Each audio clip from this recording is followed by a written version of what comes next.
सर्वांना महाशिवरात्रीच्या हार्दिक शुभेच्छा. तर आरटी बद्दल नवीन अपडेट आलेला आहे असं म्हणत आहेत सर्वजण. जिथे 3 किलोमीटर रेंज होती आपल्याला शाळा निवडण्याची, आता तिथे 1 किलोमीटर करण्यात आलेली आहे. आणि पहिले डॉक्युमेंट अपलोड करायची गरज नव्हती फॉर्म भरताना.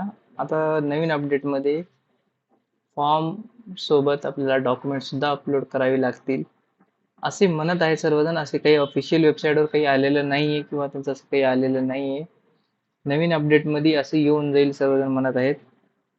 तरी सर्वांनी डॉक्युमेंट रेडी ठेवावेत. बघूया की ऍडमिशन स्टार्ट झालेलं आहे का. तर ऑफिशियल वेबसाईटवर असं काही आलेलं नाहीये, तुम्ही पाहू शकता. तर ऑनलाईन ऍप्लिकेशन क्लिक केल्यावर इथे एक लिंक येते, नवीन विद्यार्थ्याच्या नोंदणीसाठी इथे क्लिक करा म्हणून. तर तेही आलेले नाहीये, ऍडमिशन स्टार्ट झालेले नाहीयेत. या आठवड्यात ऍडमिशन स्टार्ट होतील असं सर्वांचं म्हणणं आहे. आणि ती जी नवीन आलेलं अपडेट आहे तर लवकरच वेबसाईटवर येईल. बघूया काय अपडेट येतील नाही. तरी सर्वांनी डॉक्युमेंट रेडी ठेवावेत. जर काही नवीन अपडेट आले तर आम्ही तुम्हाला नक्की कळवू. धन्यवाद.